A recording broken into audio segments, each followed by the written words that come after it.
When I arrived at my suburban property, I nearly crashed into a pole. Right there, from one tree to another, stood a brand new, gleaming white fence. Not just a fence locked, with a bold sign that read, "Private property, no trespassing." Behind it, my personal access to the lake, the one where I launched my kayak every morning, the one I paid taxes on. And now, it was locked shut.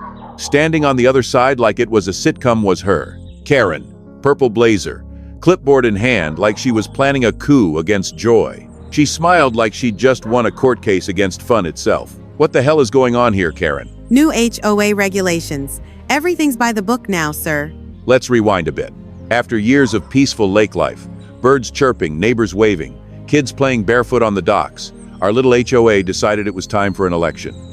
No big deal, just a routine shuffle, a chance for someone to volunteer and keep things running smoothly. But guess who showed up to the meeting with color-coded spreadsheets, a mission statement, and a tray of gluten-free cookies? Karen. She pitched herself as a visionary for neighborhood excellence, said she'd restore order and preserve community values. Everyone clapped politely. I don't think anyone realized we were voting in the neighborhood tyrant. This is a woman who once complained that someone's wind chimes were psychologically disruptive. A woman who believed that hammocks encouraged laziness and that children laughing after 6 p.m. was a violation of the community's acoustic harmony. And she got to work fast. She targeted swing sets, called them dangerous liabilities, unsightly, and potential lawsuit magnets. She said swings attract the wrong kind of energy. Then came restrictions on garden gnomes, aesthetic pollution, pool noodles, visual clutter, and even chalk drawings, graffiti adjacent. It was like she had a personal vendetta against joy. And then came the lake. Shared lake access causes chaos, She declared at the board meeting. so we're closing it off. It's for your safety. Fences going up. Keys, board members only. You can't block access to my own property. The land might be yours, but access is now regulated by the HOA. Unreal. They fenced off my shoreline. And the only key? In her purse. I called the police, filed an official report for illegal obstruction of private property. I wasn't messing around. Karen had crossed a line, literally. About 20 minutes later, a patrol car rolled up. The officer stepped out, took one look at the fence, then at me, and I swear, his face said, Let me guess. Karen, so she put up the fence on your lot? he asked deadpan. I handed him everything, my property deed, tax records, and the original land survey.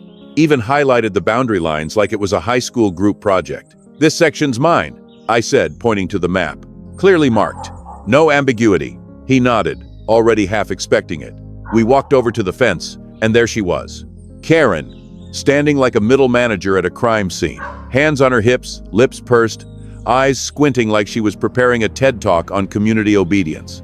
Oh good, you're here. He's interfering with HOA operations. He's threatening the board. This is harassment. The officer didn't flinch, didn't even blink, just looked back at her like he'd seen this movie before. Ma'am, he has the paperwork. You're obstructing private property. Karen's face went red like a malfunctioning kettle. She threw her arms up and shouted, I am the HOA president. And that doesn't give you the right to break the law, ma'am. The officer replied, almost bored. Karen turned on her heel and stormed off, yelling over her shoulder. You people don't understand what makes a neighborhood dissent.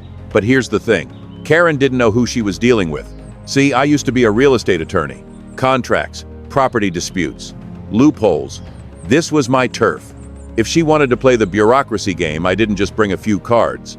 I brought the whole deck, the rule book, and the dealer's license. So I started digging, deep. Pulled up zoning maps, parcel histories, HOA filings.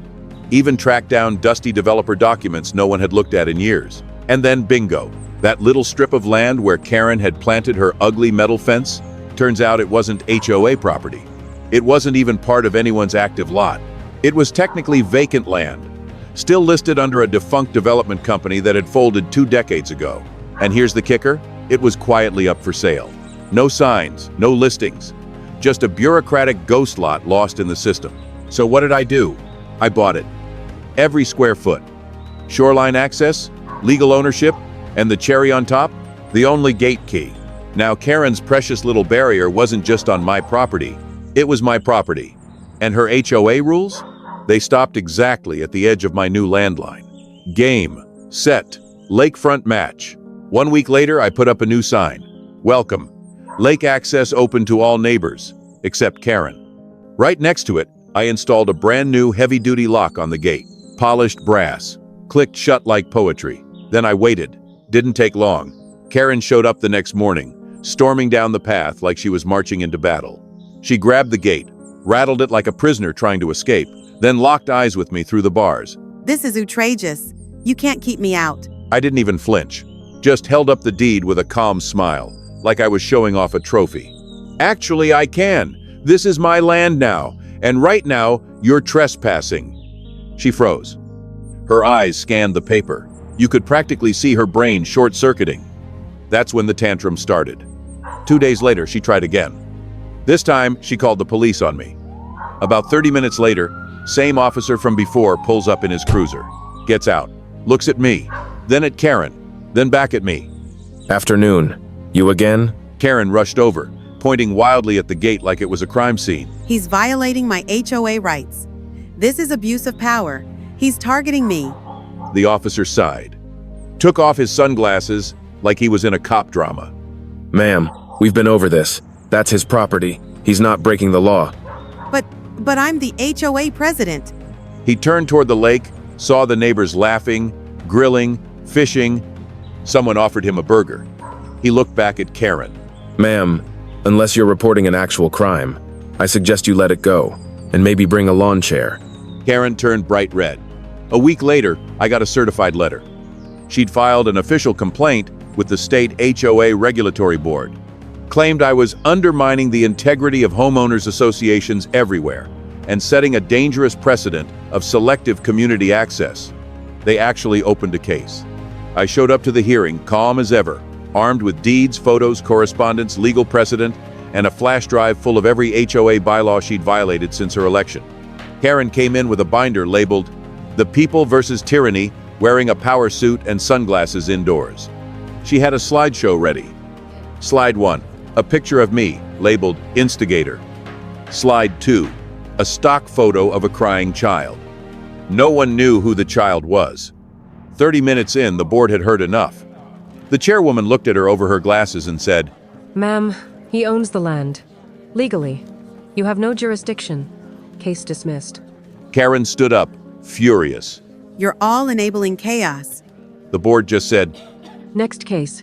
She stormed out one last time, swearing to take it to the governor. Still waiting on that. Meanwhile, back at the lake, we threw a neighborhood unity BBQ. Kids swam, dogs ran around, music played, and we hung up one last sign. Caution, slippery, when Karen,